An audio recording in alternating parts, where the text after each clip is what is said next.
Sí,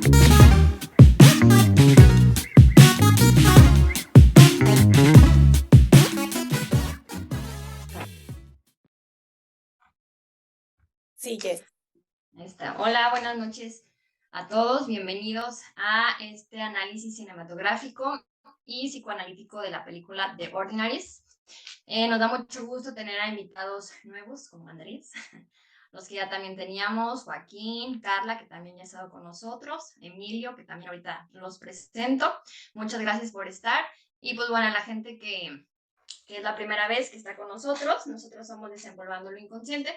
Somos un proyecto que, bueno, hace seminarios que más de ratito también les explicamos un poquito los que tenemos próximamente y que también tenemos estos análisis de películas, de libros, que va saliendo y es una vez por semana los que tenemos. Entonces, bueno, voy a presentar a los invitados que tenemos.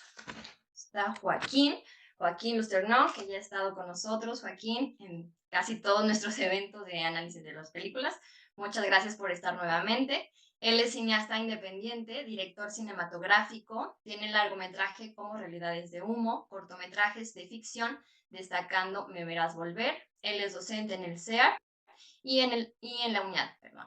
Tiene estudios en semiótica y enseñanzas artísticas. Muchas gracias, Joaquín. Tenemos nuevamente a la maestra Carla Vilet. Bienvenida, Carla. Y hola y buenas noches. Muchas Ella es gracias. licenciada en Psicología por la Universidad del Valle de México. Tiene un máster en Psicoterapia Psicoanalítica por la Universidad Complutense de Madrid. Es docente de la carrera de Psicología en la Universidad Marista desde el año 2008. Es terapeuta del Instituto Temazcali en el área de rehabilitación del 2010 al 2012. Y bueno, tiene también su consultorio privado desde el 2007. Bienvenida, Carla. Muchas gracias, Jess. Tenemos también, y acompañándonos nuevamente, a Emilio, que no lo veo por ahí, pero... sí, es el Emilio. Emilio es estudiante de diseño gráfico, es ilustrador digital, también diseña personajes basados en el estilo manga y es docente de dibujo y está también con nosotros nuevamente. Muchas gracias, Emilio. Y tenemos a Andrés Conde, esta es la primera vez que nos acompaña en este análisis de película. Él es psicólogo clínico por la Universidad Marista de San Luis Potosí, es psicoterapeuta por parte de la Asociación Regiomontana de Psicoanálisis, cuenta con estudios en Chile de psicoanálisis relacional, es catedrático a nivel universitario, es miembro fundador del Grupo de Estudios de Psicoanálisis Relacional de San Luis Potosí y miembro de la Asociación Mexicana de Psicoterapia y Psicoanálisis Relacional. Es encargado del área de psicoanálisis y cine por parte de la Asociación Mexicana de Psicoterapia y Psicoanálisis Relacional. Muchas gracias por estar, Andrés. Buenas noches. Y bueno, también tenemos, como les comentaba, unos seminarios próximamente y Mariana les va a explicar un poquito acerca de ellos. Muchas gracias. Bueno, gracias a todos los que nos acompañan el día de hoy. Son personas muy admiradas por nosotros, entonces estamos muy felices. Y les voy a platicar un poquito de nuestros seminarios que vamos a tener ya, el mes, perdón, de febrero. Primero empezamos con el doctor Ignacio Guizar, que él ya ha estado con nosotros muchas veces. Su seminario de ahora se llama Psicoanálisis del Arte y el Surrealismo, que explora la relación entre el psicoanálisis y el arte surrealista. Va a analizar las influencias psicológicas en la creación y apreciación del arte surrealista. Comprende también las técnicas y motivaciones de los artistas de esta corriente desde una perspectiva psicoanalítica y se fomenta el debate y la reflexión entre los especialistas de psicología, arte y psicoanálisis. Entonces, este seminario no es nada más para psicoanalistas o psicólogos, también son los interesados en este tema. El doctor Ignacio Guizar, para los que no lo conocen, él es licenciado en psicología, es maestro en teoría psicoanalítica, tiene entrenamiento en terapia sistémica de pareja y familia y en desarrollo humano y organizacional, tiene un diplomado a nivel doctorado en teoría psicoanalítica. ¿Qué es analítica? Y también, perdón, me va a apagar un micrófono. Y es docente a nivel maestría, investigador, psicoanalista, perdón, y cantautor. Y luego tenemos un taller teórico práctico que se puede tomar complementario a este seminario o de manera individual, que se llama Lo surreal y lo siniestro, conceptualización en el arte, impartido por Néstor Granja. Este seminario, en este seminario se conocerán los preceptos básicos del surrealismo como corriente artística y su representación en diferentes expresiones y disciplinas. Van a ser capaces los participantes de identificar la relación que establece el surrealismo con algunas otras corrientes de estética oscura y con el concepto de lo siniestro en diferentes acepciones, y asimismo se reflexionarán sobre las distintas maneras de crear conceptos y obras conceptuales en el terreno artístico a partir de las nociones antes mencionadas. También, quien no conozca a Néstor, él es psicólogo de profesión con maestría en educación, participa en talleres de creación literaria y en círculos de lectura, es escritor de varios textos como Luna Nueva, Sobre Babel, Signo de Lluvia y Trifónica, es comentarista musical del programa radiofónico El Lado Oscuro y además ha publicado 14 álbumes independientes de música vocal experimental. Y por último, tenemos este seminario que empieza la siguiente semana de los anteriores. Este sí es con cupo limitado, porque es también un seminario, pero es teórico práctico igualmente, porque está enfocado a la supervisión. Este sí está solamente orientado a personas que tienen formación en psicoanálisis y lo va a dar la doctora María Teresa Torres Vázquez. Está orientado en la corriente como dice su título, la corriente de teoría de relaciones objetales, perdón. Y entonces el título es La relación de objeto desde la psicoterapia psicoanalítica. Son 12 sesiones. El horario es a las 18:30 horas. Aquí sí se pide que las personas estén de forma presencial porque van a presentar sus casos. Y también, quien no conozca a la doctora, les digo un poco de ella. Ella es psicoterapeuta, es doctora en psicología por la Universidad Autónoma de Madrid en el programa Fundamentos y Desarrollos Psicoanalíticos, docente de posgrados y práctica clínica de 1983 a la fecha. Tiene licenciatura en psicología clínica en la Universidad de Guanajuato, maestría en psicología clínica en la Universidad Autónoma de Querétaro, licenciatura en educación media con especialidad en ciencias sociales, y es miembro del grupo autogestivo de estudios de grupos, analista en formación en la Asociación Psicoanalítica Mexicana, adscrita a la Asociación Internacional de Psicoanálisis. Entonces, bueno, estos son nuestros seminarios, aquí están nuestros contactos y en el grupo les pasamos los programas para que los tengan. Muchas gracias. Bueno, para comenzar el análisis de nuestra película, esta película fue descubierta de una manera muy particular en un festival de cine que me invitaron, y entonces se la pasé a Jessica y decidimos ponerla por su singularidad. Y me gustaría, como siempre, empezar un poco a platicar sobre el director, sobre la película de forma breve con Joaquín. Gracias. Ahí está, ya. Que no se quitaba el muting. Bueno, hablemos un poquito de la peli. Perdonan un poco ronco todavía, llevo como 2 meses ronco, entonces ahí hablaré un poco. Una de las cosas importantes de la película y que me gusta bastante es el uso de la ficción, ¿no? O sea, una ficción, de hecho, un poco una metaficción y al mismo tiempo este asunto de la fantasía, de tomar historias que normalmente este tipo de historias tan fantásticas, o sea, donde se reconstruye una, mm,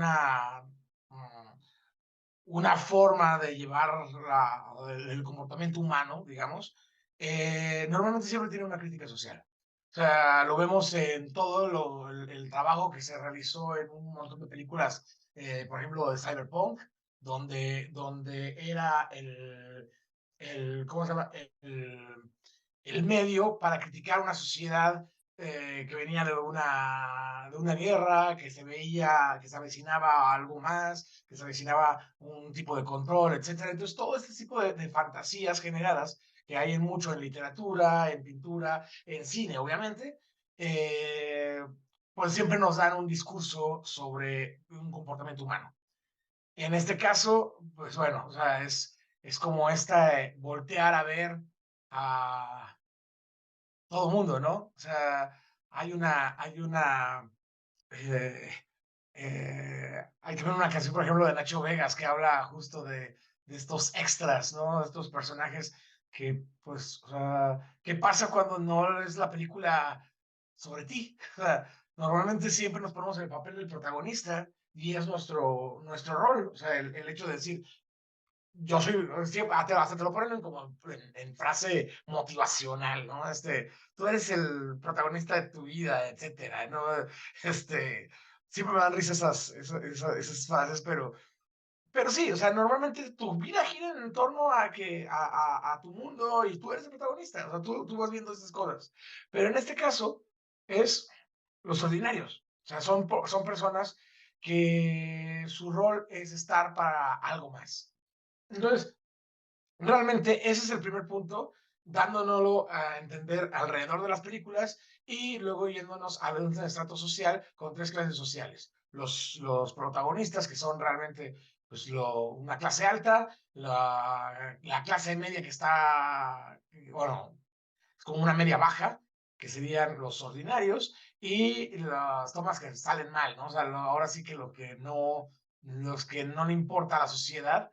Entonces nos da ese asunto y nos da un punto de aspiración a tratar de ser algo más, a esta búsqueda, este punto del padre, de la búsqueda del padre, por ejemplo, donde le hacen creer a ella que su padre había sido alguien importante, donde la madre, hijo, creo que de toda la película, ese momentito donde la madre la abraza y le dice que se fue porque no quería una hija gris, dije, es el diálogo más culero de toda la película y se me hace la parte más interesante, ¿no? De de todo lo que lleva. Entonces, este tipo de ficciones normalmente se da mucho como en una primer película, ¿no? O sea, el abordar la noción de realidad a partir de una ficción así se da mucho en óperas primas. Y después muchos directores vuelven a una parte más real. No sé por qué pasa eso, pero pasa mucho.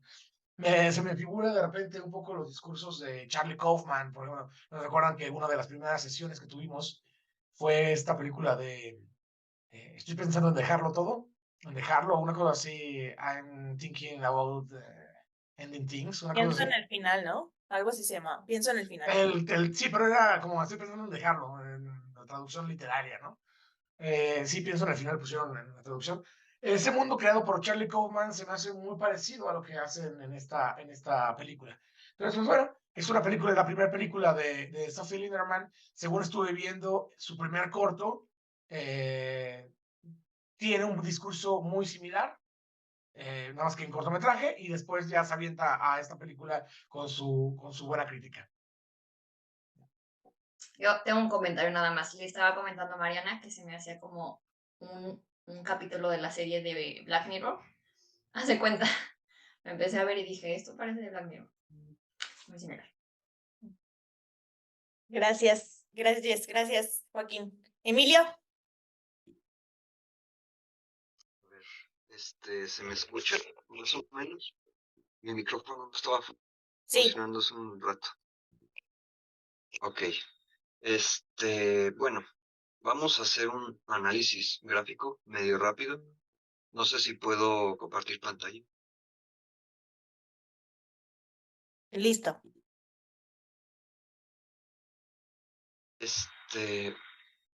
Como muchos vieron la película, y para los que no, pues se trata sobre una sociedad que las clases sociales están divididas en personajes principales, personajes secundarios y los extras. Entonces vendrían a ser como los ricos, los clase media, y dijo Joaquín, es como una especie de metanarrativa, es una historia que habla acerca de historias. Y de las cosas que yo me iba dando cuenta es que, pues, obviamente tiene muchas similitudes con la vida real. Por ejemplo, aquí, de forma gráfica, para decirnos cómo viven estas personas, pues separan muy claro, dónde están los edificios, la arquitectura como más brutalista, más dada a la pobre, con la gente rica, de cierta belleza, aquí cómo se mueven. Este lugar, o sea, por ejemplo, es el hospital psiquiátrico al que creo que es un psiquiátrico, o esa impresión me dio en la metáfora, eh, la que arreglan a los actores. Y tiene una estética que es como muy Emilio, oscura, muy gris, carece de personalidad. El minimalismo solemos decir en... ¿Sí? ¿Mande? te estás trabando ¿Sí me un oye? Ok. te- igual si quieres, te puedes salir y volver a meter y le damos con los que nos están acompañando de los psicoanalistas mientras. Sí. ¿Sí? Gracias. Perdón, son las cosas técnicas del Zoom. Carla, te voy a dejar al final, Andrés, porque recuerdo que a usted le gusta hablar mucho. Entonces, Carla, Bueno, yo confieso que fue una película que me costó trabajo. La vi ya en la noche y estaba ya muy preparada con mi blog de notas para apuntar. Y bueno, o sea, los primeros 15 minutos me parecieron insufribles. Después me fui enganchando y fui entendiendo un poco más acerca de qué estaba pasando, ¿no? Y entonces eso como me permitió eh, poder terminar la película y poder como reflexionar acerca de ella. Al final, confieso que no la disfruté, no es una peli que yo diga, ay, me encantó ni nada, pero sí creo que es una peli que tiene muchísimo en donde podemos analizar. Entonces, me di a la tarea, porque si no, luego se me va la onda de hacer un escrito rápido y lo voy a leer. Si se me traba, pues también me detienes, por favor.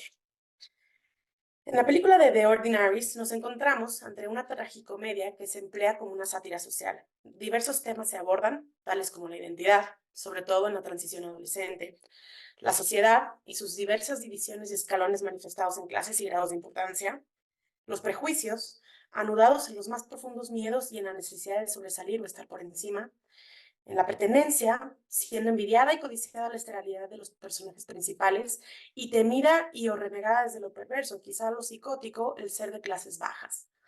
Y los privilegios, siendo poseídos únicamente por la nata de la sociedad, es decir, los protagonistas. Paula quiere convertirse en personaje principal. Pertenece a los personajes secundarios como su madre, pero anhela llegar a ser tan importante como su padre fallecido.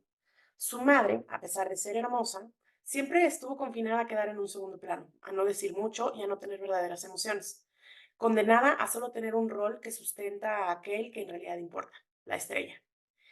Los personajes secundarios son relegados a no tener verdadera parte en la historia, a solo servir como un medio para darle contexto y fuerza al protagonista. Por dichas condiciones anodinas, Paula teme quedarse en ese escalafón social y de ahí que esté tan preocupada por su incapacidad de producir la música emocional, que es requisito indispensable para acceder a la estelaridad. En el póster de la película vemos la imagen de una Paula diferenciada de los personajes secundarios por el color amarillo de sus vestimentas, en contraste con los tonos grisáceos de estos. Dichos colores avivados están reservados para aquellos que pueden ser personajes principales y que por ende pueden sentir mucho y crear a su vez la música que encaja con dichas emociones.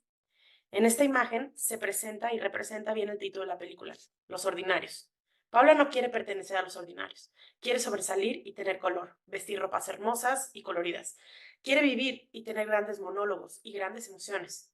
Desea poseer todos los privilegios que se gozan en la cima de la pirámide social. Sin embargo, en medio de todo este meollo aparece la figura paterna como foco de consternación y también como distracción. Distracción que cree nuestra protagonista es la razón por la que no puede hacer su música emocional. Entonces, ese padre idealizado por madre e hija resulta cada vez más inasequible. Un padre con el que en realidad Paula solo convivió a través de la madre y que por ende idealizó de igual manera. Pero al llegar a la adolescencia, las figuras idealizadas de ambos chocan con la realidad y resulta insostenible mantener a su padre en ese trono. Por ello, inicia la búsqueda de aquel que le dio la vida, pero que a su vez no logra identificar en sí misma. En esta búsqueda, sus figuras principales y la identidad propia se van tambaleando ante una realidad cada vez más avasalladora.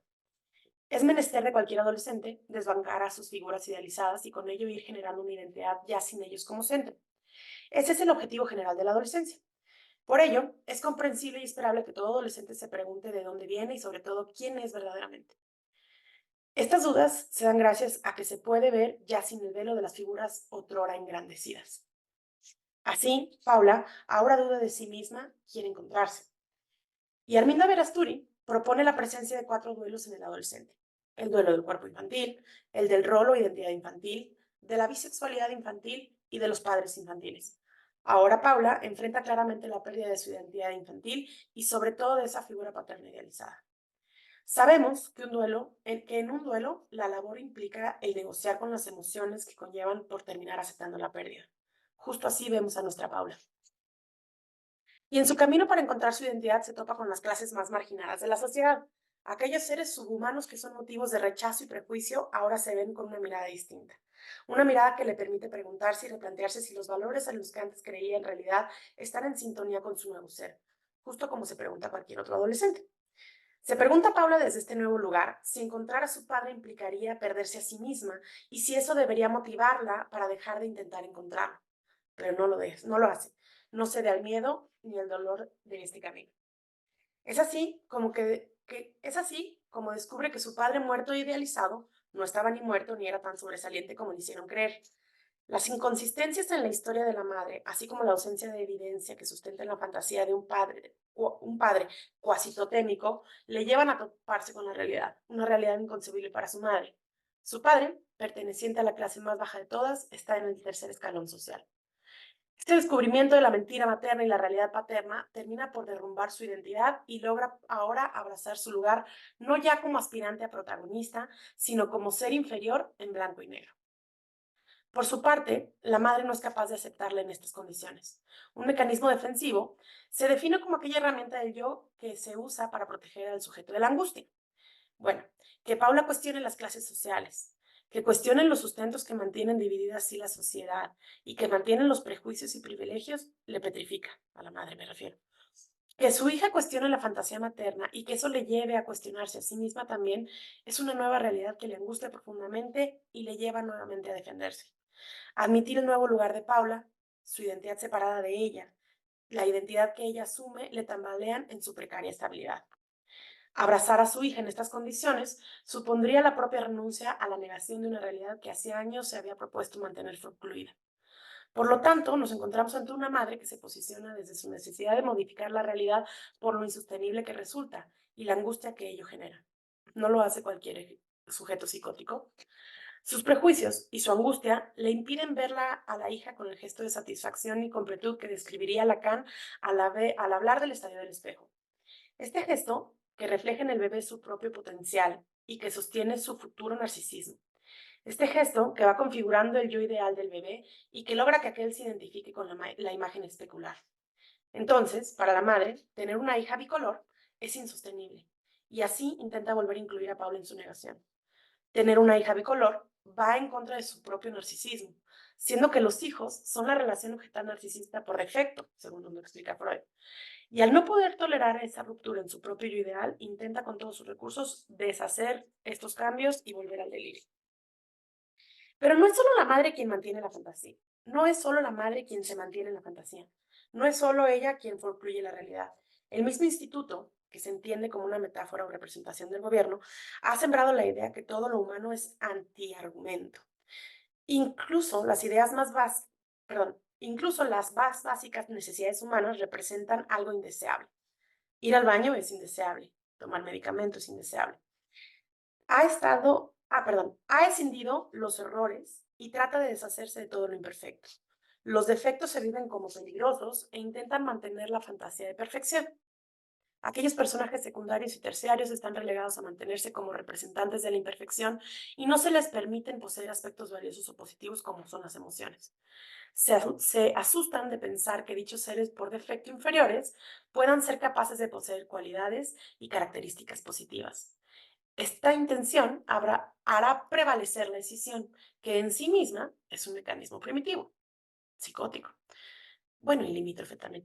Cualquier sujeto que llegue a cuestionar al instituto y a sus formas, cualquiera que llegue a alejarse de lo que se espera de los ciudadanos o que llegue a alejarse de esta decisión, será censurado e incluso puede llegar a ser encarcelado o destruido.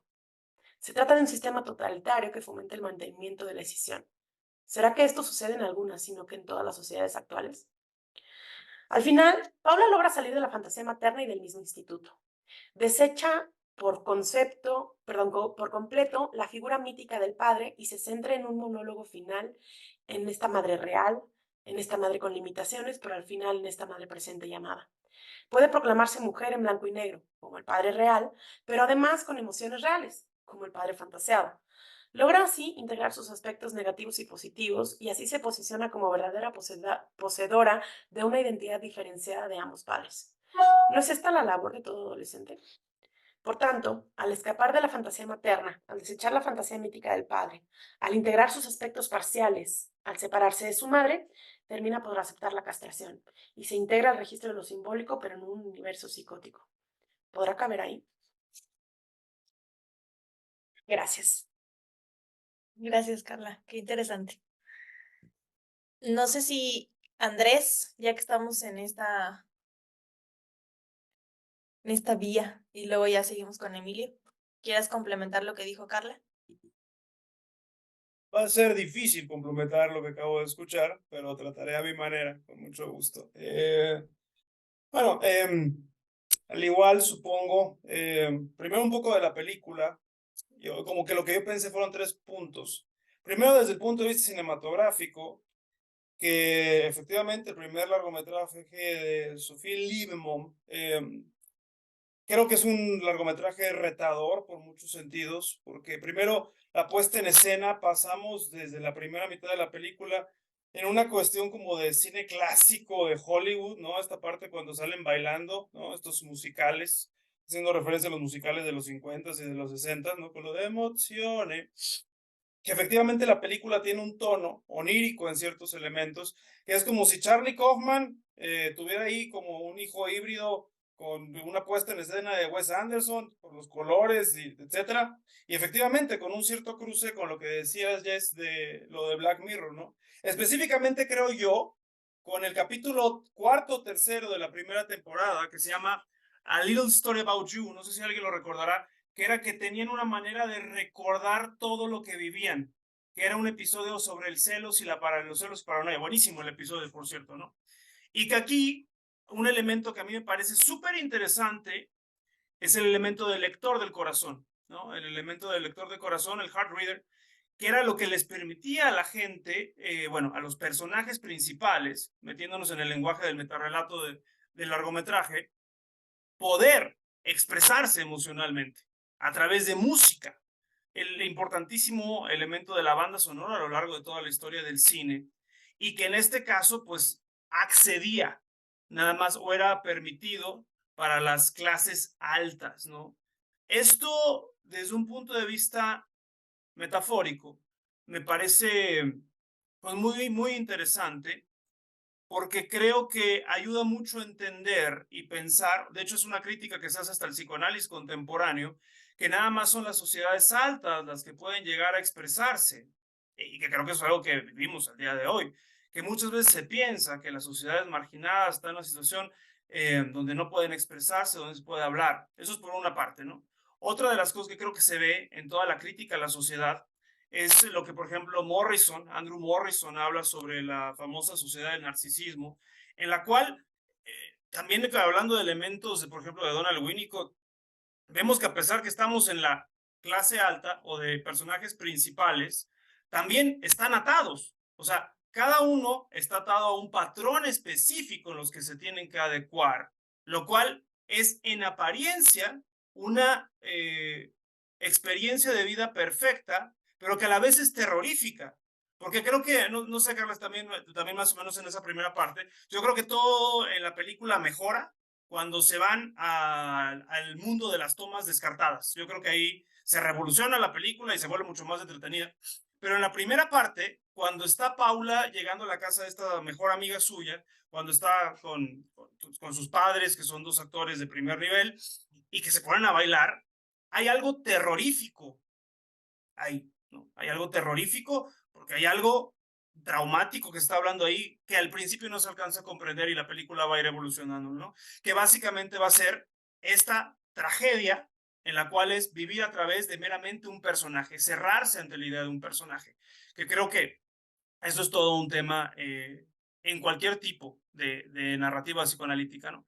Entonces, creo que esa parte de la crítica social que hay a lo largo de todo, de toda la película, va recompensándose, y siguiendo mucho de lo que estabas diciendo, creo que efectivamente es como una metáfora, no nada más de lo que pasa con los adolescentes, sino de lo que pasa en el sujeto a través de un proceso terapéutico, de un proceso analítico. O sea, esta parte que primero es la historia o la narrativa que todo se nos impone, que en este caso Paula era el trauma, obviamente transgeneracional de la madre, de decir, tu padre es alguien especialmente especial. Subrayo eso, que decía especialmente especial, porque es como decir alguien mucho más sobresaliente, lo cual, desde un inicio, en vez de generarle al sujeto, en este caso Paula, una sensación de libertad y motivación sélfica, o del self, como quieran decirlo, es una presión grandísima, porque se siente presionada, porque tiene que hacer este examen, ¿no? Que se siente presionada por su amiga, por su entorno social, por este maestro, que al fin también descubrimos que luego también vivió una vida falsa, y que eso lo vive como un gran lastre a lo largo de toda la narrativa, ¿no? Que conforme avanzamos y va adentrándose en este, vamos a decirlo, submundo, que lo podríamos entender tal vez jalando un poco de los hilos, esta parte de situaciones inconscientes en el cual es enfrentarse a todas esas cosas que ella estaba totalmente ajena, ¿no? Las tomas descartadas, vistas también como aquellas cosas que tal vez nunca podría pensar, este mundo el cual nunca podría pensar, ¿no? Esta cuestión del linaje, si no me recuerdo era Feynman el apellido, en el cual se da cuenta que Feynman, o sea, el personaje de Feynman, primero, no es parte no está grabado de forma principal. Segundo, cuando va a acercarlo y va buscándolo, se encuentra parte que ni siquiera es el padre el que se termina encontrando, sino es el propio abuelo, ¿no? Y termina esta escena muy traumática en la cual el padre, el verdadero padre, termina rechazándola, diciéndole, tú aléjate de aquí. Pero lo interesantísimo del asunto es que a través del contexto que el propio sujeto se va armando, que en este caso son los outcasts, los marginados, los otros, va pudiendo ser capaz de reflexionar de su propia existencia y justamente de venir, metafóricamente, en esta escena donde al final terminan abriéndose una puerta y terminan quedándose ante lo inhóspito, ¿no? Que creo que básicamente es como una muy bella metáfora de lo que puede pasar en un proceso, porque es como un chiste que muchos analistas sabemos que es una lagartija no sale dragón de un proceso analítico, sale siendo lagartija psicoanalizada y párale de contar, ¿no? ¿Qué quiere decir esto? Es lo que va a salir es el sujeto con su propia historia, sus propios traumas, pero ahora siendo capaz de ver las cosas de una distinta perspectiva, ¿no? O sea, creo que la parte final habla mucho como esta parte de una libertad subjetiva, una sensación de agencia, donde la historia contada ahora se vuelve historia subjetiva, ¿no? Historia autonarrada, sentida, donde hay una mayor sensación de libertad.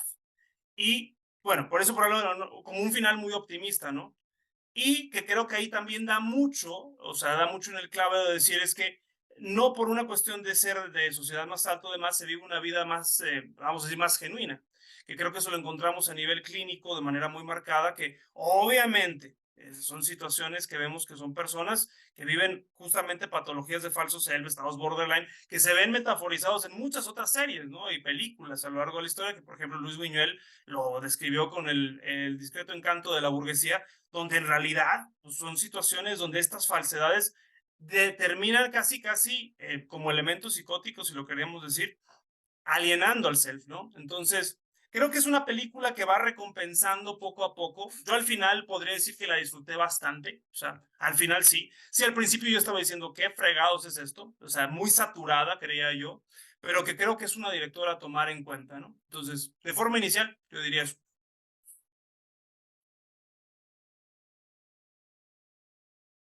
Gracias, Andrés.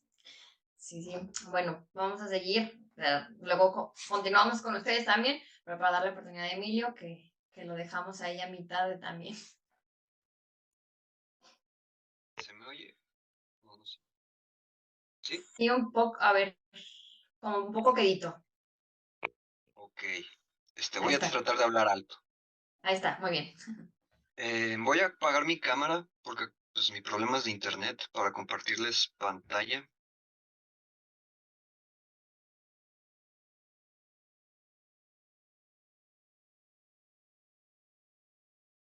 Ok, ya se ve, ¿no? Sí, sí. Pregunta, ¿qué tan trabado se me escucha? No, ya no. No, Ah, ahorita ok, está bien. perfecto, funcionó.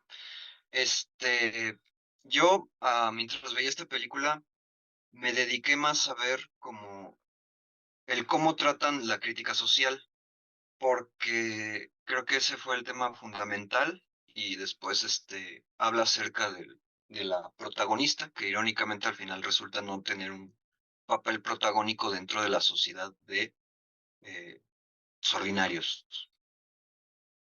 Visualmente hace este tipo de inferencias muy notorias acerca de cómo vive la gente de clase media, cómo vive la gente rica, que se nota que quienes están alienados y quienes no. Este tipo de arquitectura, que era una de las cosas que les quería mencionar, que es importante, es muy gris, muy sin vida, sin chiste, de concreto, y esto es importante porque en todas partes se puede encontrar un área de la expresión personal de una sociedad. Alguna vez escuché una frase que decía algo así como, si quieres saber cómo está su sociedad, la sociedad de quien sea, mira al horizonte y podrás ver cómo es. En este caso, pues la gente de clase media, los personajes secundarios viven aquí. Y también para hacer como este énfasis que esta película habla sobre películas, habla sobre un tema de una realidad falsa, también sentía que en ocasiones los efectos especiales se sienten como muy, no sé cuál haya sido el presupuesto de esta película, pero se sienten en ocasiones falsos. Por ejemplo, en esta escena yo notaba mucho que el fondo se veía claramente que era una pantalla verde. La cuestión es que no es que esta sociedad sea futurista, es que es una sociedad que no tiene alma, que no tiene un don de expresarse, y pues es la sociedad de los personajes secundarios. En contraste, y algo que me pareció genial, es que esta es la sociedad de los outtakes, de las escenas que quedaron fuera, de los personajes que podrían considerarse en esta metáfora como los pobres. Y es que a pesar de que tienen condiciones precarias, hay arte ahí donde vemos, hay murales, hay grafitis, por ejemplo, en el bar, hay una máscara aquí en el fondo a la izquierda, y como para hacer más énfasis gráficamente en este tipo de cosas, en la alcantarilla, en el lugar en donde nadie quiere estar, el lugar más asqueroso, todo es blanco y negro. Todo es blanco y negro porque las personas en blanco y negro son detestables. Y eso se me hizo genial. ¿Y por qué me centré yo tanto en el tema de lo social? Porque hace poco tuve que leer muchas cosas, ya que me encuentro haciendo mi tesis para graduarme de diseño gráfico, y entre esas cosas leí a Foucault. Michel Foucault plantea una filosofía de cómo ver al poder más allá de como algo que se tiene. Solemos pensar que el poder es algo que el gobierno tiene. Solemos pensar que las empresas tienen el poder porque tienen dinero. Pero Michel Foucault no lo trata tanto así. Él va al poder como otra cosa y dice lo siguiente. La verdad, escrita en mayúsculas la palabra verdad, es un concepto que más que acercarnos a la realidad, busca o indirectamente oprime a las personas. ¿Por qué sucede esto? Porque muchos filósofos, psicoanalistas ya se dieron cuenta de que no hay hechos como tal, sino interpretaciones de los hechos. Nosotros no tenemos un acercamiento de verdad a lo que es lo real, pero lo que sí hacemos es interpretarlos desde nuestro punto subjetivo. ¿Esto qué quiere decir en palabras más simples? Cada quien tiene su punto de vista de la realidad. No podemos decir que hay alguien que tenga la verdad absoluta, según Foucault. Entonces, ¿qué es este concepto de la verdad? La verdad es el triunfo de una persona sobre otra para interpretarle la realidad. ¿Qué quiere decir esto? Que aquel que tiene la verdad podría considerarse como, no sé cómo decirlo, como una dominación de la realidad del otro. Es, es ahí cuando uno se empieza a dar cuenta de muchas cosas. En el caso de la película, este, pues técnicamente se trata este tema porque son historias, son personajes falsos que se cuentan una historia a sí mismos para después fungir como actores. Y en función de su papel como personaje principal, personaje secundario o extra, es como ellos viven su propia historia. Y de hecho, uno de los momentos en donde lo sentí más claro fue en cuando van la protagonista Paula y su amiga y entran a la escuela, hay como una pequeña protesta de los outtakes, de los extras, de las tomas eliminadas. Y el diálogo que le dice su amiga, la protagonista, es que no los mires, no son parte de la historia. Haz como que no existen, no son parte de la realidad. Y eso es una crítica social genial porque habla acerca de cómo la verdad tiene poder sobre las historias de los otros, sobre la forma de vivir de los otros, sobre el rol que desempeñan en la sociedad. Si tú eres mujer, la historia que muchos hombres te contarán es que solo existes para trabajar en la cocina y para tener hijos. Si eres un niño, solo puedes ir a la escuela. Si eres pobre, probablemente te vayas a quedar pobre toda tu vida. Esas son las narrativas que se construyen y que fundamentan algo que luego la gente considera una verdad. En ese caso, pues como ya les dije, Michel Foucault dice que en la verdad está el poder. Si quieres saber quién tiene el poder, mira quién está diciendo la verdad, entre comillas. Y entonces hace esta división del poder en dos ramas, el poder normalizador y el poder represivo. El poder represivo, pues, es simplemente el que tienen, por ejemplo, los políticos, que vendría a ser la policía. El poder represivo es hacer que otros hagan lo que tú quieres mediante la violencia. Pero luego está el poder normalizador, que ese es más interesante. El poder normalizador es todo esto que les acabo de mencionar. Es crearle a los individuos una verdad sobre cómo es lo normal para que desempeñen así.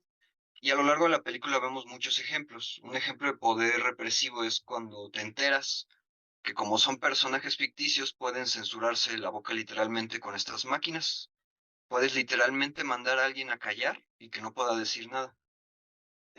También aquí cuando pues hay una protesta y la forma en la que la apaciguan es literalmente con agresión, con policías. Sin embargo, traigo aquí ejemplos de lo que vendría a ser el poder, normalizador. En la estatua que está en la escuela hay un monumento que no sé si se alcanza a ver, pero la foto que tomé tiene muy baja calidad, que tiene una leyenda en la base. La leyenda en la base dice héroes asesinados, estaba en alemán, pero traducido dice héroes asesinados. Si recuerdan lo que se sabe de la película sobre la cultura que había ahí, es que había habido una masacre a la que todos reconocían como que es que los outtakes se rebelaron contra nosotros y hicieron un genocidio y mataron a muchos de nosotros, los pobres, los personajes principales, pobrecitos. Nosotros somos víctimas de ellos son monstruos. Y es así como le vendes a estos nuevos individuos, como es el caso de Paula, la idea de que ellos son los buenos y los outtakes son los malos. Y este era otro ejemplo. Cuando ves a este personaje vestido de, no sé cómo decirlo, de sirvienta, Desde nuestro punto de vista, en la sociedad en la que vivimos es raro, es gracioso, porque un hombre no se vestiría así. Sin embargo, para los personajes de la película esto es algo completamente normal y natural, porque es un outtake, porque es un sirviente, porque solo sirve para servir. Simultáneamente hace también una crítica a nosotros, porque pues, si te parece gracioso que este hombre esté vestido así, quiere decir que tú ya tienes una normalidad de acerca cómo deberían de vestirse las mujeres sirvientes. Ese es el poder normalizador. Hacen un comentario muy genial ahí, y es que si el sistema jerárquico es vertical, o sea que si hay alguien arriba, por consecuencia se necesita alguien abajo. Y es ahí cuando uno de los jefes de una fábrica de outtakes dicen, es que necesitamos a las tomas descartadas, no podemos matarlos, los rechazamos y los odiamos, pero no podemos matarlos, porque trabajan para nosotros, porque hacen los sonidos para las películas, porque hacen las vestimentas. Eso es genial. Y,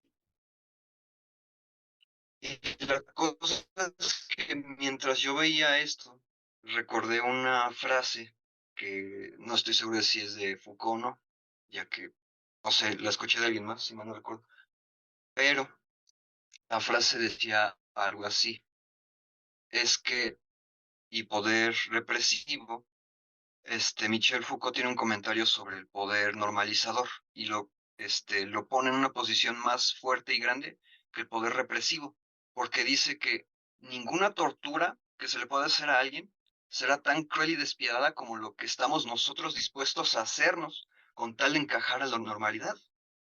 Quiero que piensen en eso por un momento mientras ven a la foto de este personaje que, si mal no recuerdo, se llamaba Hilda. No estamos, ni siquiera la tortura más cruel es tan fuerte como lo que estamos dispuestos a hacernos nosotros mismos con tal de encajar con lo que es normal. Y entonces, pues sucede todo lo de la película. Paula hace su performance muy bonito y se libera de todas estas cadenas. Rompe con esa idea de la verdad, rompe con lo que es normal.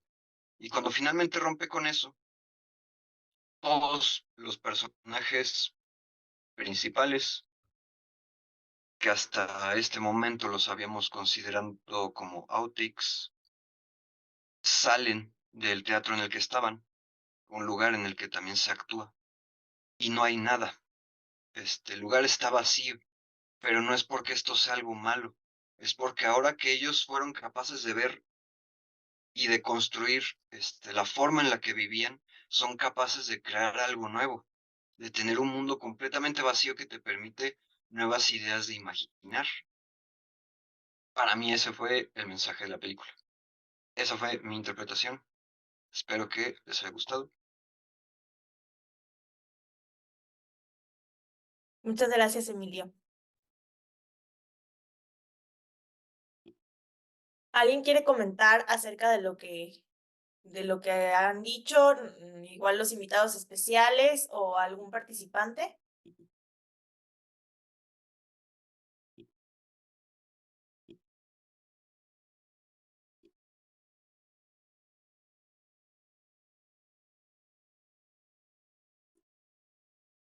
¿Nadie?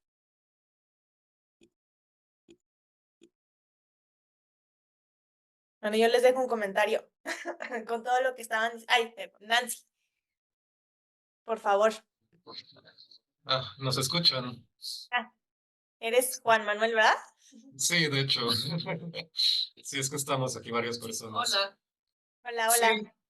no sé, o sea, lo que más me llamó la atención fue esta frase, que en realidad no recuerdo quién la dijo, pero fueron como 2 o 3 veces que se repitió, de que si tú crees que las historias que se están sucediendo fueron escritas por alguien más, no recuerdo si era literal esa frase, ¿no? Pero me recuerda a otras obras, ¿no? Por ejemplo, la introducción de un anime que se llama Berserk, ¿no? De que es como si todo fuera guiado por la mano de Dios, como si el ser humano no tuviera control sobre su propia voluntad, ¿no? Entonces, pues no sé, eso es como un súper temazo psicoanalítico siempre, ¿no? O sea, el versus de escribir tu propia historia versus el destino, ¿no? Y pues no sé, o sea, ahorita me lo saqué de la manga, no sé qué más decir sobre ello, pero me llamó la atención cómo se repetía eso. Gracias, Juan Manuel. Perdón, yo quisiera agregar la frase, justo yo la tengo aquí apuntada en mis notas de cuando estaba viendo la película, y era una pregunta que se hacía Paula y decía, ¿todas las escenas están preestablecidas? Cuando hablaba con este chico, preguntándose si en realidad, justo como lo comenta el compañero, si en realidad todos los que estaban actuando ya tenían su destino, ya estaban predestinados. Y a mí me invitó a pensar en, en esta predestinación, por así decirlo, que nos maneja el inconsciente, ¿no? Digo, yo lo pensé totalmente no como parte ya de la película, sino cómo estamos predestinados y cómo nuestro sujeto, el inconsciente, es quien está describiendo y escribiendo nuestro destino y hacia dónde nos lleva. Y solo hasta que podemos hacerlo, pues eso, consciente, podemos hacernos más dueños del lugar hacia donde vamos, ¿no? A mí también me llamó mucho esa frase. Gracias, Carla. Andrés. Sí, yo un poco, por ejemplo, eso que dices ahorita, Carles, lo que están diciendo es parecido a lo que acordémonos del oráculo de Delfos, ¿no? O sea, el oráculo de Delfos, que básicamente eso es el camino está establecido y es un destino que se tuviera que cumplir y que no hubiera más eso, ¿no? A mí, por cierto, el comentario de Jesús Emilio me gustó bastante, me parecieron que muy, creo que, aunque tal vez no de tanta definición, pero muy pertinentes cada una de las imágenes que nos entregas para ver esta dualidad, ¿no? Que tal vez no le ponemos tanta atención porque la película va así. Por ejemplo, esta dualidad que ponías de los mundos grises y del mundo verde en el cual habitan los personajes principales. Pero fíjate que una cosa que tal vez, obviamente, de un poco de mi molino, pero esta parte del contexto específico, porque ahorita la persona que estaba hablando, que hablaba de Berserk, que el personaje principal es un fulano que se llama Guts, es alguien extremadamente solitario. Imagino que la persona que lo dijo ya sabe cómo de la historia que tiene, muy trágica y dolorosa. Pero la diferencia aquí en el personaje de Paula, yo veo algo muy reconfortante en cierta medida, y es algo que no tienen los de la clase alta, que en este caso son los personajes principales, que son momentos de ser genuinos y de tener un contacto con el otro. Que tal vez a muchos les hayan pasado como por X. A mí conforme va avanzando la película, nos vamos dando cuenta que hay mucho más sentido de camaradería en las clases bajas, que eso puede ser condescendiente desde un punto de vista cinematográfico, pero no nos metamos en eso. Hay muchos más momentos de encuentro en las clases bajas que en las clases altas. Lo que Paula también le saca muchísimo de contexto es cuando ella baja y se da cuenta que es admirada por este muchacho, que es una toma cortada, ¿se acuerdan? El muchacho afrodescendiente que cambia de imagen de un lado para otro y que se siente muy atraído por Paula y que tiene un momento de encuentro con eso.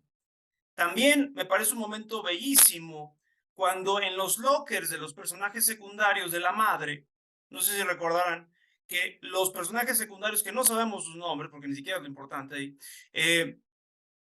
hacen un regalo, le dan un regalo simbólico y dice, todos cooperamos. Y le dan un suéter amarillo a Paula. O sea, bueno, a la mala madre, que luego es para que se lo dé a Paula, ¿no?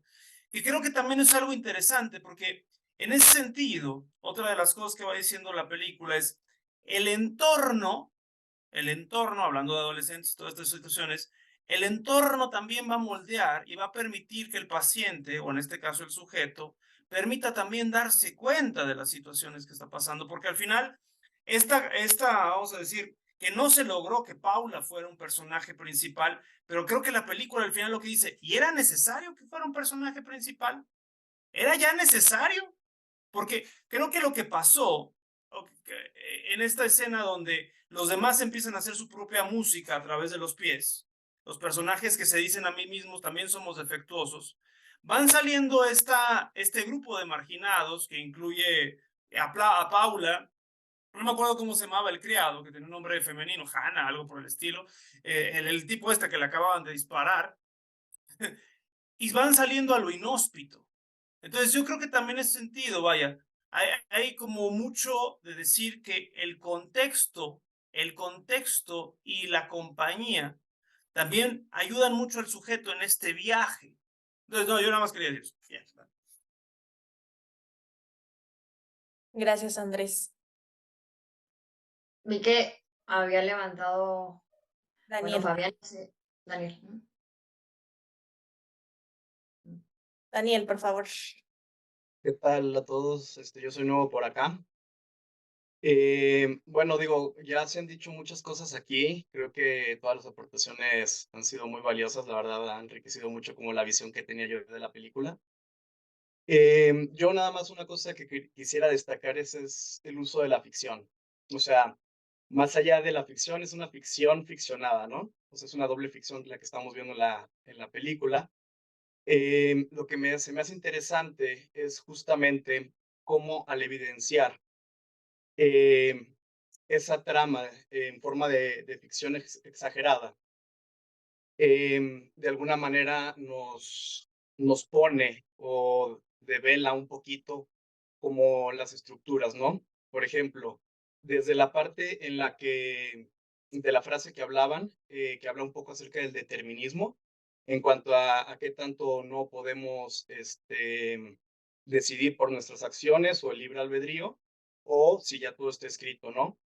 De alguna manera, esta parte de que todo tiene que ir conforme a un guión, em, nos hace sentir como que es falso o como si no fuera natural. Y hay una cosa que, bueno, justamente a donde quiero llegar, no haciendo olas, es esa ficción realmente siempre es necesaria, ¿sí? O sea, el contacto yo creo que realmente o directamente con lo real es imposible, ¿no? Entonces, siempre generamos o siempre nuestro discurso de alguna manera tiene un grado de ficción para poder, digamos, soportar el trauma de lo real. En ese sentido, hay una estructura que sostiene nuestra idea de realidad y una estructura que sostiene nuestro discurso, por más original o natural que parezca, que es necesario un grado de ficción, digamos, como una neurosis necesaria. Eh, entonces, tiene muchas lecturas. Creo que la película, cada cosa que dice, cada frase, la podemos abordar de muchos ángulos, pero me gustaría nada más como rescatar esa parte, ¿no? De que al evidenciar justamente la ficción o exagerarla, como si todo fuera un guión, pues de alguna manera es justo eso, ¿no? Devela un poquito la ficción necesaria para poder, como lo que decía Emilio, ¿no? De la subjetividad. Emilio hablaba sobre el concepto de subjetividad y cómo al final del día, pues es imposible de estar en contacto con la cosa en sí, o sea, una realidad general o universal, ¿no? Porque precisamente es la incapacidad de poder estar en contacto con algo directamente real. En ese sentido, la subjetividad se crea desde nuestras pequeñas ficciones, y obviamente el convenio de esas ficciones generan una idea de realidad colectiva, pero siempre están estructuradas justamente nuestros haceres, nuestros discursos, bajo una estructura de ficción. Es lo que me gustaría ahí como rescatar. Digo, hay muchas cosas que decir al respecto, ¿eh? Muchas gracias, Daniel, por la aportación. Y estaba viendo que, Joaquín. Ujú. Si quieres, dale ahí ahorita. No, no, adelante. Nada más de lo que mencionaba Andrés sobre Delfos, ¿no? Sobre el oráculo. Pues, también pensamos que toda la parte de literaria y la tradición literaria nos presenta a los personajes con destino, a los personajes héroe, ¿no? O sea, siempre la estructura que te plantean desde, por ejemplo, en película, que tenemos una tragedia, tragicomedia, comedia o pieza. Y la pieza, acuérdense que es un héroe sin destino, ¿no? Sin una acción realmente que catalice las cosas. Acá sí tiene, o sea, ese es el punto, un personaje que no tiene un destino marcado, que empieza a marcarlo, ¿no? O sea, es como en esto que mencionaban sobre si los personajes que tienen que estar así las cosas, pues es que toda la literatura nos lo ha marcado así, ¿no? O sea, unos personajes activos y unos personajes totalmente pasivos. Y ese es voltear a esos personajes que obviamente para que accionen la película le tienes que dar acciones a estos personajes, ¿no? O sea, es como esa paradoja de esta escritura. Sin embargo, es algo que ocurre constantemente. Por ejemplo, más extraño que la ficción, esta película, ay, con Dustin Hoffman y no me acuerdo, ay, no me acuerdo del actor. Uno de comedia, pero no me acuerdo, se me fue. Bueno, donde siempre este metalenguaje nos hace darnos cuenta justo de cómo están escritas las historias, ¿no? De cómo se escribe lo que nosotros percibimos como realidad o como narrativa, mejor dicho, ¿no? Entonces, pues creo que en ese sentido cumple muy bien su función la película. Gracias, Joaquín. Fabián quería decir algo. Fabián, si quieres hablar todavía. Hola, Sí. sí. Sí, un par de cosas que me llamaron la atención sobre la película, comenzando por el título, Los Ordinarios, The Ordinaries, que, am, bueno, me parece que es un adjetivo sustantivado que transmite implícitamente la idea de la existencia de algo extraordinario y al mismo tiempo de algo no ordinario, como se describe en la película con la idea de los personajes principales y de los outtakes, y al mismo tiempo el nombre del papá, del señor Feynman, que muy literalmente podría interpretarse, bueno, muy literalmente podría traducirse como el señor, como un señor de mucha calidad, como un señor de gran calidad, un hombre de gran calidad. Y por ahí iba dando pistas de quién era esa persona o qué representaba, ¿no? También llamaba mucho la atención el uso de las palabras, el uso del idioma que hacían los diferentes personajes. Por un lado, los personajes principales con un uso bastante correcto del idioma y en sus expresiones. Desde luego, los personajes secundarios siempre de una forma bastante monótona, muy estándar, muy breve, y los outtakes siempre de una forma muy coloquial, siempre expresándose de una forma muy libre, muy espontánea, pero sobre todo, eso diría, libre y coloquial, que coincide al final cuando se encuentran en la última escena, en el espacio entre cortes, donde alguien mencionó que se percibía una mayor sensación de libertad, que coincide con el uso de las palabras que sean los outtakes, bastante más libre y bastante más coloquial. Y me llamó mucho también la atención ahí al final en esa última escena, donde se ven al centro los, las personas estas en blanco y negro en el espacio entre escenas, pero en primer plano, casi al centro, se encontraba el arma de este guardia de seguridad, tal vez como una representación de la incertidumbre que significa adentrarse por primera vez en ese espacio donde se comienza a ser tal vez el protagonista de la historia propia. Y esa diferencia en el pasar de ser un objeto al sujeto fue muy perceptible en el discurso que iba presentando la protagonista, me pareció, donde siempre se quebraba la música. Porque en el primer discurso, cuando comienza a hablar frente al grupo, en el primer discurso todavía estaba en su cabeza la idea del señor Feynman, de su papá, todavía se encontraba esa idea de que era pues el señor Feynman. Y no hubo ahí ningún corte de música, no hubo ahí ningún corte en la música. Y, y todas esas expresiones que utilizó en la primera versión del discurso, únicamente en la primera expresión se incluyó ella a sí misma, pero, pero dentro del nosotros. Se incluyó en la primera persona del plural, se incluyó en el nosotros, y el resto fueron expresiones dirigidas a la otra persona.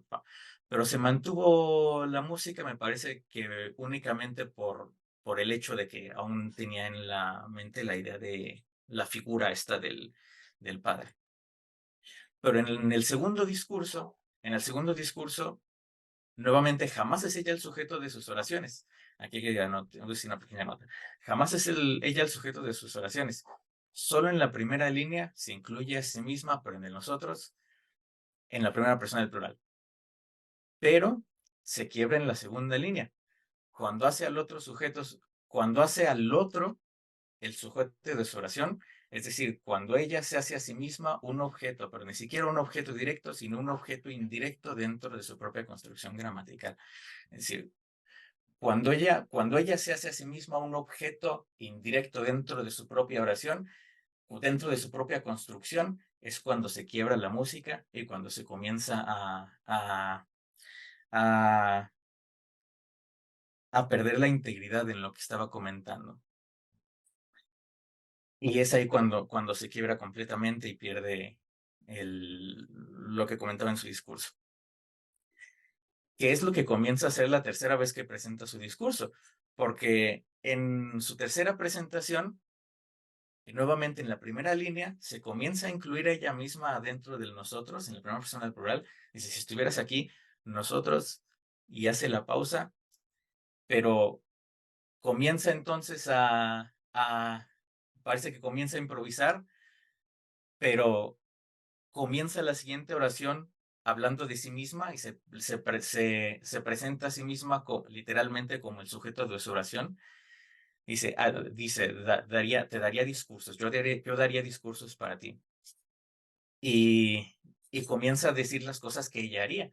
Se presenta a sí misma como sujeto de las oraciones que expresa. Y es ahí cuando la música comienza a surgir, comienza a mantenerse. Me pareció muy interesante ese cambio en la desaparición de la música y en el surgimiento, en el momento en el que ella se convierte muy literalmente en el sujeto de sus oraciones y cómo se rompe cuando ella se hace a sí misma un objeto indirecto en sus propias construcciones y convierte al otro en el sujeto. Me pareció muy interesante ese detalle. Y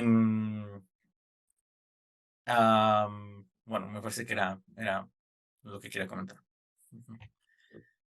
Muchas gracias, Fabián. Yo, para complementar lo que están diciendo, les quiero recomendar un libro, y pensando mucho en lo que dijo Carla, de estos discursos en las sociedades, pues medios psicóticos. Este libro, no se los pongo, que se llama Cisnes Salvajes, y es una historia real pues sí, de la dictadura de Mao, y empieza a hablar desde la bisabuela, o sea, de cómo empezaron en China primero a apoderarse de los japoneses y luego cómo empezó el comunismo, ¿no? Entonces, está muy interesante porque sí llega un momento en que pues llega a ser como un dios, ¿no? Mao. Y lo empiezan a ver como una religión como tal, ¿no? Casi. Y justo yo estaba leyéndolo y una amiga en esas fechas se fue a China y le decía, oye, ¿qué tan cierto es esto, no? Y ya le comentaba como cosas del libro y decía, sí, sí es cierto, ¿no? O sea, así lo tienen. Entonces, pues está muy interesante cómo es un reflejo, como decía Carla, de muchas realidades. Y también creo, o sea, estoy de acuerdo con ustedes de esta cuestión como que a lo mejor nos podemos deslindar o decidir, entre comillas, de qué podemos hacer con nuestra vida, ¿no? Con nuestro deseo, no sé si decirlo de esa forma, pero también hay algo que creo que es como muy triste de esta cuestión de la imposibilidad, ¿no? O sea, que creo que estamos como inmersos a la vez como parte de un sistema y que a veces de ese mismo sistema social es complicado escapar, ¿no? O sea, por más que queramos, bueno, yo así lo veo, no sé, ustedes a lo mejor ahorita me dicen, no es cierto, Mariana, pero por más que queramos, a veces, pues, revolucionar cosas, escapar de ciertos pensamientos, creencias, paradigmas y le echamos estas ganitas, ¿no? A veces podemos hacer ciertas diferencias, pero luego a veces el mismo sistema como que nos jala y no podemos hacer como estos, pues, grandes cambios, ¿no? Y entonces hay como esta frustración. Entonces, pues no sé qué digan, a lo mejor no estén de acuerdo conmigo y por favor, me gustaría como escucharlos.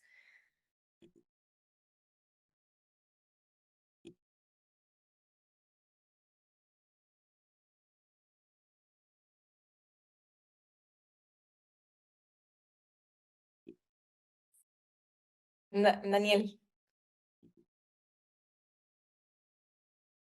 Mira, creo que aquí hay algo que se repite, que es justamente esa idea de que digamos que existen discursos, como lo que decía Emilio, no normativos, que nos llevan como a mantener una línea.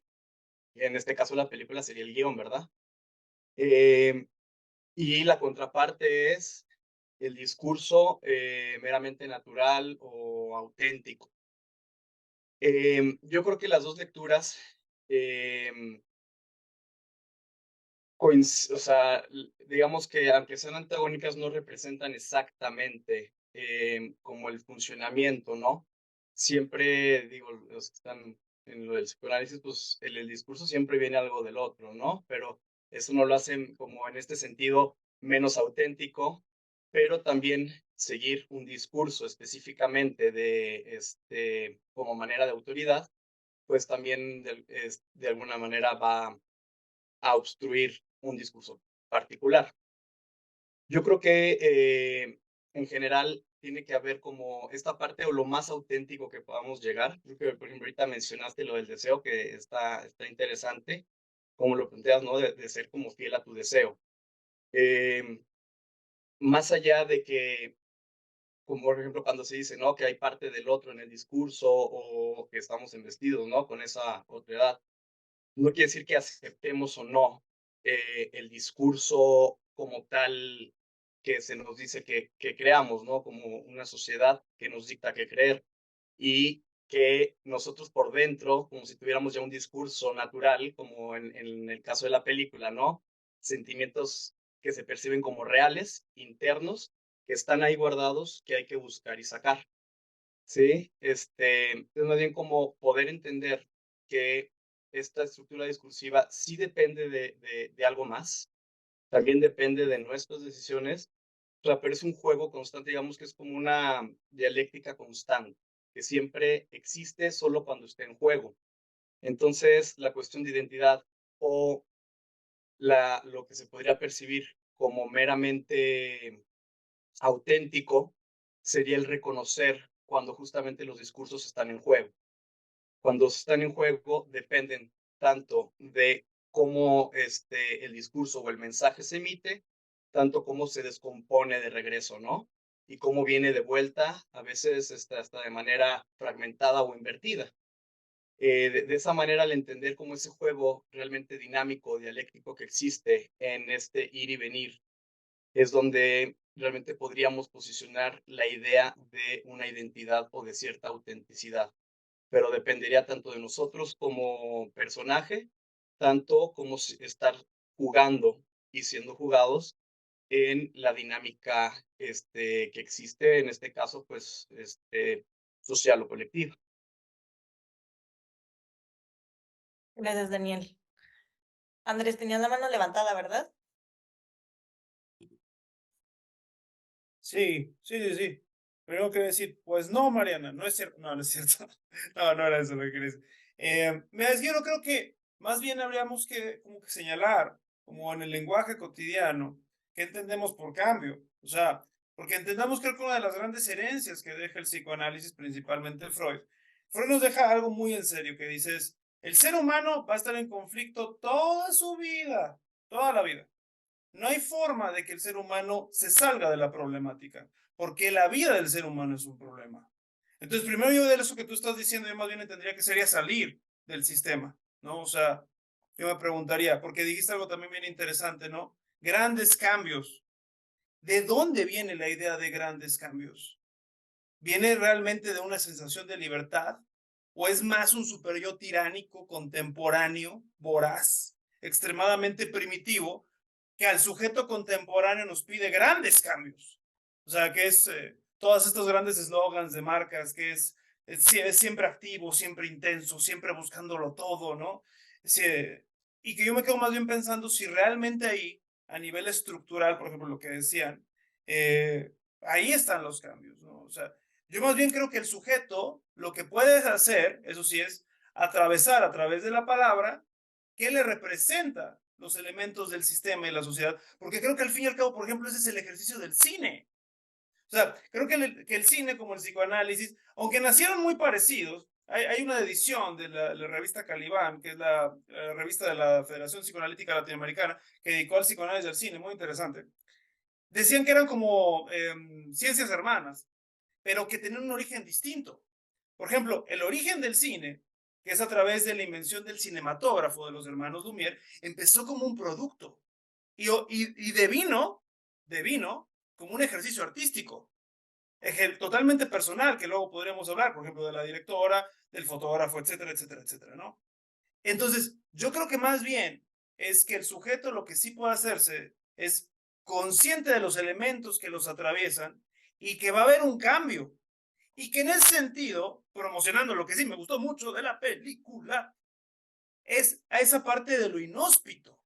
O sea, por eso creo que es una de las grandes cosas que el psicoanálisis, por ejemplo, Bion, que retoma con la idea de la nada o la no thing, la no cosa, porque dice Bion, una de las cuestiones principales que tiene que trabajar el analista y el paciente es la capacidad de la incertidumbre, la tolerar lo que no sabe.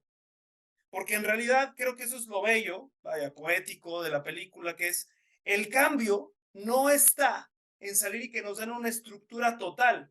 No sabemos en qué devino toda esta situación. Y si realmente devino en algo, pues quién sabe, pero hubo un cambio. ¿Y a dónde va a llevar eso? Creo que eso ya vale bastante la pena. Es como la idea, creo que nos pasa a todos. Es como que es la primera vez que estoy aquí, no sé qué tanto es clínico, qué tanto es social, etcétera. Entonces estoy diciendo lo que se me viene a la mente, pero es como los cambios que pasan en un proceso terapéutico. Los pacientes no salen con grandísimos cambios. O sea, eso es una cosa de la que vienen los eslogans, ¿no? Yo entré deprimido y salí siendo que el gobernador de mi país. Eso es lo que venden los testimonios en la televisión. En realidad son los matices más pequeños que luego radican en un cambio en la existencia. Y yo creo que eso ya vale mucho la pena. Entonces, a lo que respondes, yo creo que sí se puede hacer cambios, pero habría que preguntarnos si la palabra cambio lo utilizamos desde un punto de vista subjetivo o un punto de vista del capitalismo gore que a todos nos da en la madre, ¿no? Gracias, Andrés. Oigan, ya Joaquín ya se tiene que ir, entonces va a ir cerrando con sus comentarios.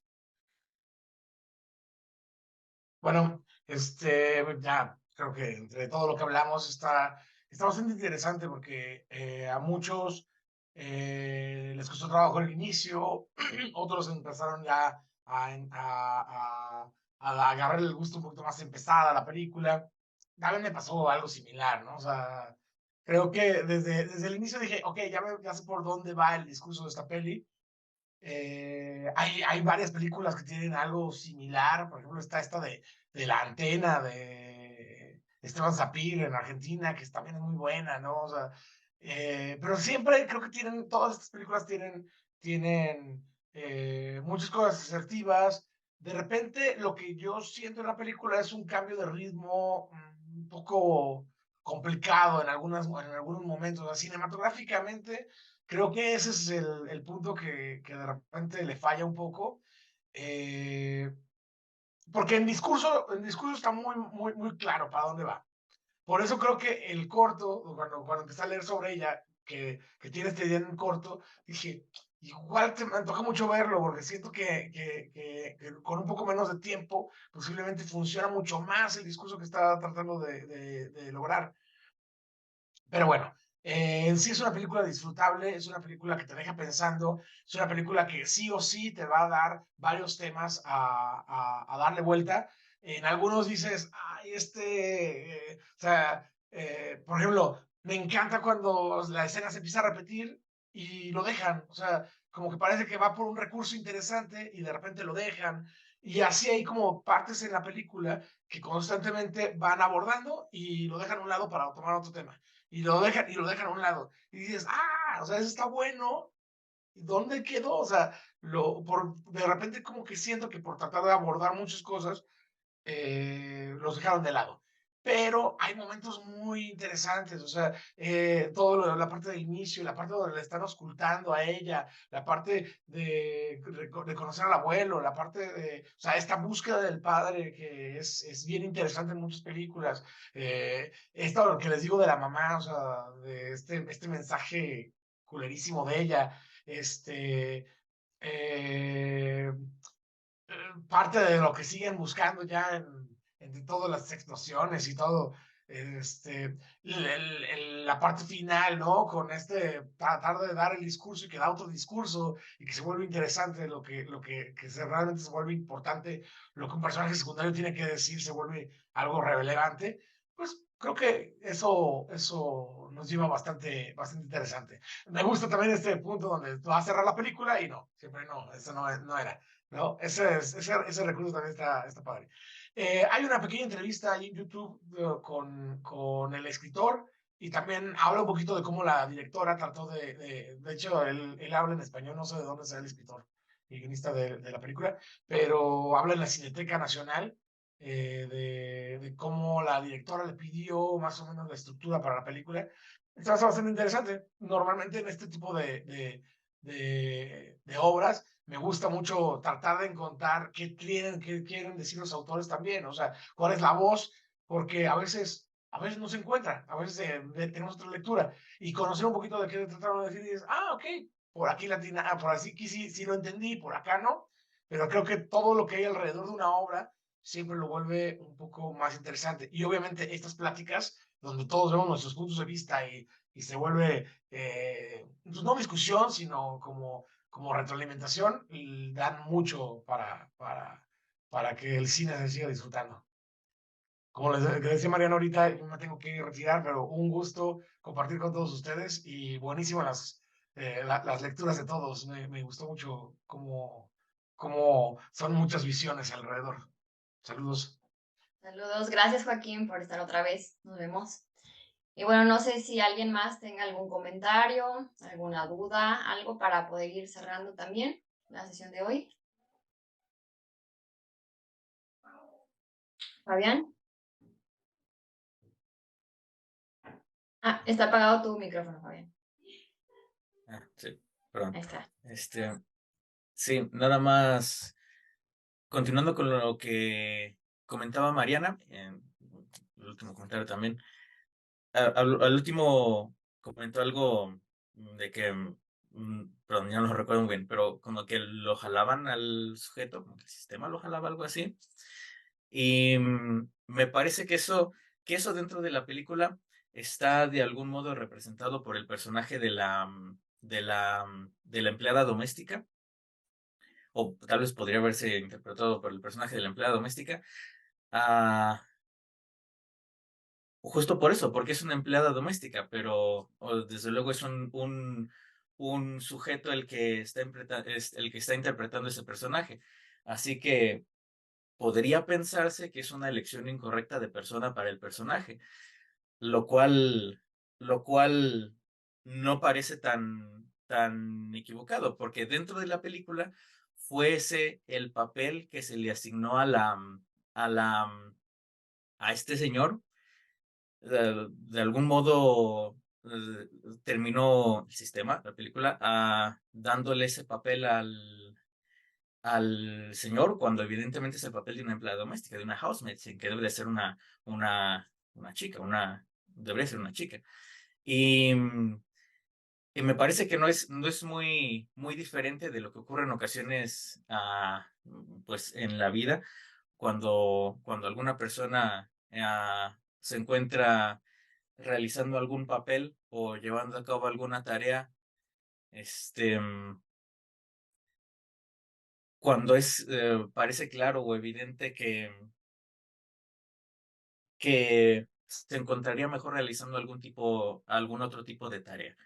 Es cuando se encuentra en algún tipo de papel equivocado.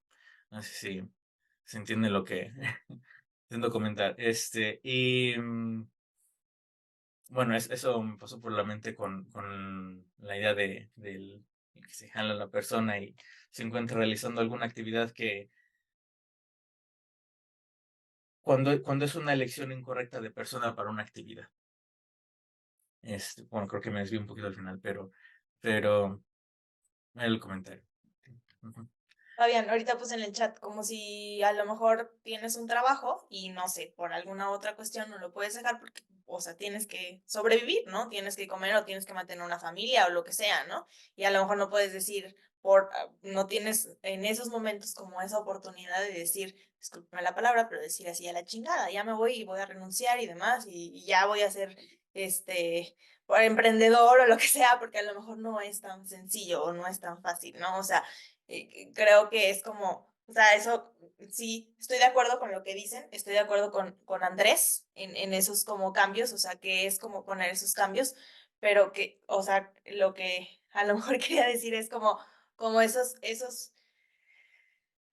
a lo que me refiero es como cambios sociales, ¿no? Que a lo mejor es como más difícil mover todo este sistema, por ejemplo, en México, ¿no? Este sistema de inseguridad, este sistema de narcotráfico, este sistema de la economía, ¿no? Porque, por ejemplo, como decía Emilio, ¿no? De las frases, o sea, hay muchas personas que dicen, es que los pobres son pobres porque quieren, pues no son pobres porque quieren, ¿no? O sea, son pobres porque a veces también no tienen las oportunidades para tener ni siquiera una educación que los haga salir adelante, ¿no? O sea, ni siquiera tienen esa oportunidad de tener una educación, porque aquí la educación cuesta, no es gratuita, ¿no? Como en otros países. Entonces, a eso me refiero que a veces es complicado como salir o sea, nosotros podemos ser como privilegiados y tener muchas de cosas como para salir adelante. No todas, como decía Andrés, no todas las personas pueden ir a terapia. O sea, porque para ir a terapia tienes que pagar, ¿no? Hay veces que, bueno, pues hay a lo mejor asociaciones que te lo dan gratuito, pero no todas, ¿no? Y también las asociaciones que tenemos o lo del gobierno que te da gratuito las terapias, también son terapias que también no son muy buenas, ¿no? Generalmente, ¿no? No son psicólogos como muy calificados en la mayoría, no todos, pero en la mayoría. Entonces, hablo aquí en México, en otros países, no sé, pero es complicado, o sea, es complicado esa situación. Entonces, creo que son realidades que también estamos inmersos, ¿no? Y a lo mejor podemos hacer estos pequeños cambios, pero sí me refiero así como por ejemplo, simplemente todo lo que se está haciendo de los abusos, sexuales, ¿no? Lo que hablábamos en otro evento, ir contra la justicia, que de verdad, te tomen en serio, ¿no? Todas estas cosas es muy complicado. Ok, perdónenme. Y Jessica. No, pues nada más si alguien más tiene alguna otra cosa que decir, opinión, que se abra el debate. No es cierto. No, sino para ir pues ya cerrando y agradeciéndoles a los que estuvieron con nosotros, Carla, Andrés, Emilio, Joaquín que ya se tuvo que retirar, y pues a todos los que también estuvieron con nosotros escuchando, y pues que siempre estos eventos pues es muy enriquecedor con todos los comentarios, creo que lo hacen como muy complementario. Muchas gracias y pues nos vemos en el próximo evento que tendremos. Y cualquier cosa pues estamos ahí, a sus órdenes. Gracias y bonita noche a todos. Muchísimas gracias. Gracias, buenas noches. Muchas Muchas gracias. gracias. Muchas gracias.